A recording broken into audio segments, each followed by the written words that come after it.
त्या मुशीच्या घटनेचा एक पेशंट तुमच्याकडे आलेला, काय बोलत? ही जी दुर्घटना झाली होती आपल्या सर्वांना ते ज्ञात आहे की कशा प्रकारची आणि किती भीषण होती. तर हा जो पेशंट आम्हाला रिसीव्ह झाला होता हा आणि याच्यासोबतचा ते हे साधारणतः 11 तास त्या मलब्याखाली अडकून होते आणि त्यांना रिट्रीव्ह केल्यानंतर आमच्याकडे आल्यावरती त्यांचं जे काही याला क्रश सिंड्रोम म्हणून डायग्नोसिस झालं होतं, ज्याच्यामध्ये पायाच्या नसांचं पूर्णतः फ्लो जो आहे, पायाला रक्तपुरवठा होणारा किंवा बुद्धीकडनं जे आपल्याला मज्जारज्जूचा जो सप्लाय आहे, ज्याच्यात पॉवर दिली जाते, तो पूर्णतः बंद झाला होता. परिस्थिती अशी होती की गँग्रीन सेट होण्याच्याच मार्गावर होतं. तर एकतर त्याचा गुडघ्यापासून पाय काढून टाकणे किंवा फेशिओटॉमी नावाची एक सर्जरी करणे, ह्या दोघांपैकी काय करावं हा संभ्रम आमच्या मनात होता. परंतु सगळ्या तपासण्या केल्यानंतर आमच्या टीमने आम्ही हे ठरवलं की आपण याला एक फेशिओटॉमी देऊन एक ट्रायल देऊयात आणि ट्रायल देऊन आपण त्याचा पाय वाचवण्याचा प्रयत्न करू. आणि ते आम्ही इमिजिएटली तो आल्यानंतर 5 ते 6 तासांमध्ये ती सर्जरी केल्या कारणाने आज त्याचा पाय पूर्णतः वाचलेला आहे आणि तो पूर्ण व्यवस्थित याच्यानंतर त्याच्या पायावर चालू शकेल.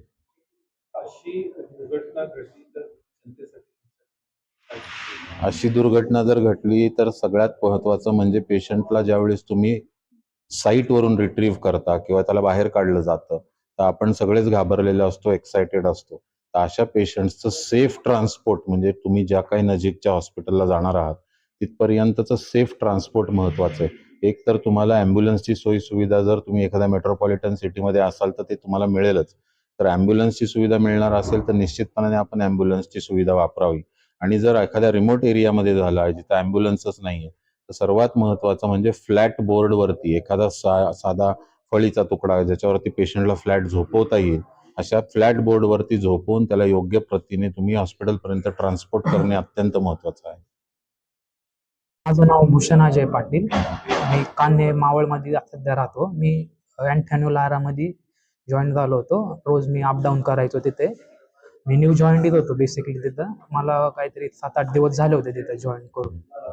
आणि माझं मी रेग्युलर प्रमाणे चालू होतं जॉब. माझं सगळं मी शिकणं ट्रेनिंगच चालू होती माझी बेसिकली तिथे. घटना घडल्यानंतर तुम्ही हॉस्पिटलला घेऊन आले तुम्हाला? हो नंतरचं काय अनुभव हॉस्पिटलमध्ये? हो, हॉस्पिटलमध्ये मला घेऊन आले ॲम्ब्युलन्समधून. रात्रीचा वेळ मला टायमिंग नाही माहिती, रात्री मला आणलं एवढं माहिती. लगेच मला त्यांनी इमर्जन्सीमध्ये लगेच माझ्यावर म्हणजे पूर्ण माझं बॉडी पूर्ण अशी घाण धुळी झाली होती. बॉडी वगैरे साफ केली. तर हे नॉर्मल जे मला झालं होतं त्याच्यावर त्यांनी उपचार वगैरे केले. नंतर पूर्ण बॉडी साफ करून मला सिटी स्कॅन ते मशीनमध्ये त्यांनी नेलं. तिथं केल्यावर मला ICU मध्ये लगेच शिफ्ट केलं. आणि हो, ट्रीटमेंटवर मी सॅटिस्फाय आहे. कंपनीचं काय कसं आहे? कंपनी काय कंपनी हां, कंपनी झाल्या ज्या दिवसापासून कंटिन्यू म्हणजे त्या कंपनीचे HR वगैरे मुंबईवरून जे आमचे हेड ऑफिस आहे त्यांचं कंटिन्यू आमच्या फॅमिली संग कॉन्टॅक्ट चालू आहे. अजून पण त्यांचे फोन येतात.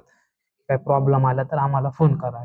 कंटिन्यू कंपनीचा आतापर्यंत फुल सपोर्ट आहे आम्हाला. हॉस्पिटलचे पैसे त्यांनी आतापर्यंत मोठा ट्रॉमा झालाय तर ते तुम्हाला कंपन्सेट तुम्ही जाऊन गेलं तुम्ही कामाला जाऊ शकता काही दिवस?